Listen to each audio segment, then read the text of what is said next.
নামটা শুনলেই মনে হয় মেধা, প্রতিভা আর দৃঢ়তা, অপর্ণা ঘোষ। কিন্তু জানেন কি, এই সফলতার পথটা শুরু হয়েছিল একেবারে মাটির কাছ থেকে। অপর্ণার জন্ম বাংলাদেশের উত্তরের এক প্রান্ত, রংপুরে। ছোটবেলা থেকেই তিনি ছিলেন শিল্পপ্রেমী।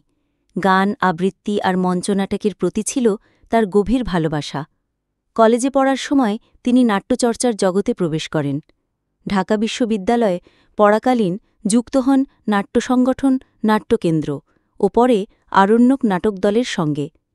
এখান থেকেই শুরু তার পেশাদার থিয়েটার যাত্রা।